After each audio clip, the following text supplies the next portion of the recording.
10 বছর আল্লামা দেলোয়ার হোসেন সাঈদী রহমাতুল্লাহ আলাইহি এমপি ছিলেন। ওনার একটু বাড়িটা দেখেন, ওনার বাড়িটা একটু দেখেন। আর আমাদের দেশে শত শত এমপি মন্ত্রী, তাদের বাড়িগুলো আপনারা দেখবেন।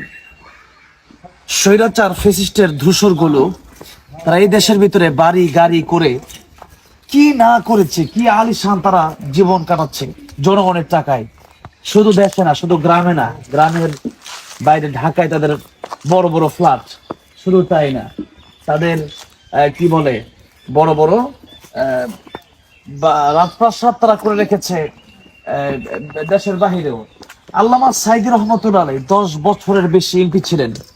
তিনি এই দেশের সংসদ সদস্য 10 বছর থেকে কোটি কোটি টাকা কামিয়ে দেশে একটা এই জেলায় ওনার বাড়িতে একটা ডুপ্লেক্স বাড়ি তিনি করতে পারতেন, একটা 5 তলা ভবন করতে পারেন, তা না করে দেখেন কি জীর্ণ শীর্ণ একজন বিশ্ববিখ্যাত মুফাসসিরের বাড়ি কি জীর্ণ শীর্ণ হয়েছে।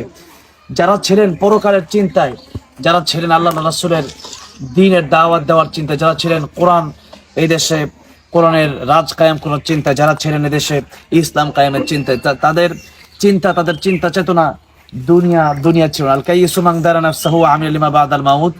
তারা চিন্তা করেছে পরকালের, তারা পরকালের পাথেয় সংগ্রহ করেছেন। আজকে মানুষ, দেশের কোটি কোটি মানুষ তার জন্য দোয়া করে। ফ্যাসিস্ট হাসিনা বলেন অথবা স্বৈরাচারের ধূসররা, যারা এই বাংলাদেশে শত শত এমপি মন্ত্রীরা এদেশে বাড়ি গাড়ি করেছে, কিন্তু দেশে তো তারা থাকতেই পারে না। অথবা দেশের বাহিরেও যদি তাদের বাড়িঘর থাকে, সেই বাড়িতে কিন্তু তারা থাকতে পারলেও দেশের মানুষের ভালোবাসা তাদের কাছে নাই। যাদের অন্তরে শান্তি নাই, তাদের বড় বড় বাড়ি আর গাড়ি দিয়ে কি হবে? আল্লামা দেলোয়ার হোসেন সাঈদী রহমাতুল্লাহ আলাইহি তিনি এই দেশে ইসলাম কায়েম করার জন্য তিনি নিজের জীবনের 13টা বছর শুধু কারাগারেই কাটিয়েছেন, নিজের জীবনটা বিলিয়ে দিয়েছেন, আল্লাহর রাস্তায় শহীদ হয়েছেন তিনি। তিনার বাড়িঘর দেখেন, একজন এমপির বাড়ি দেখেন। আর আমাদের দেশে এমপিদের বাড়ি দেখেন। আমাদের দেশের এমপিদের পোশাক একটা পরলে পরদিন ওই পোশাক আর পরতে মনে চায় না। আর আল্লামা দেলোয়ার হোসেন সাঈদী রহমাতুল্লাহ আলাইহি অনেক প্রতিষ্ঠানে এদেশে করে গিয়েছেন।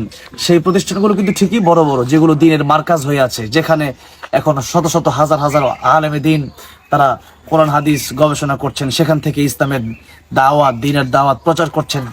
সেজন্য আল্লামা দেলোয়ার হোসেন সাঈদী রহমাতুল্লাহ থেকে আমাদের শিক্ষা নিতে হবে। উনি দুনিয়ামুখী ছিলেন, উনি ছিলেন আখিরাতমুখী। আখিরাতের জন্য যা যা করার প্রয়োজন ছিলেন তিনি যতটুকু পেরেছেন করেছেন। উনি যদি আরো 13 বছর থাকতেন, বেঁচে থাকতেন, তাহলে হয়তো আরো অনেক উপকার আমাদের হতো। এই দেশে আরো অনেক মানুষ হয়তো মুসলিম হতো, আরো অনেক হাজার হাজার লক্ষ লক্ষ কোটি কোটি মানুষ হয়তো ইসলামের পথে আসতো। সে থেকে আমাদেরকে যারা বঞ্চিত করেছে, আমরা আল্লাহর কাছে দোয়া করছি আল্লাহ রাব্বুল আলামিন যেন তাদেরকে চিনে চিনে গুনে গুনে রেখে আল্লাহ রাব্বুল আলামিন তাদেরকে পাকড়াও করেন, সেই দোয়া করছি।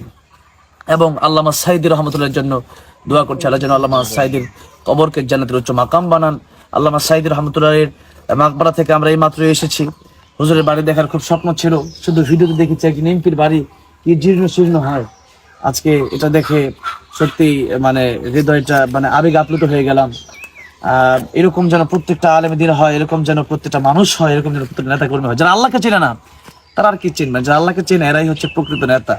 যারা আল্লাহকে চেনে তারা চুরি করবে না, জনগণের টাকা মেরে খাবে না। যারা আল্লাহকে চেনে না এরা জনগণকে চিনবে না, এরা মা চিনবে না, বাবা চিনবে না, আত্মীয় স্বজন চিনবে না। আল্লাহ রাব্বুল আলামিন প্রিয় আল্লামা সাঈদী রহমাতুল্লাহ আলাইহির মতো করে আমাদের প্রত্যেককে কবুল মঞ্জুর করেন। এক একজনকে আল্লাহর ওলি হিসেবে আল্লাহ রাব্বুল আলামিন কবুল মঞ্জুর করেন। আমিন। আসসালামু আলাইকুম ওয়া রাহমাতুল্লাহি ওয়া বারাকাতুহু।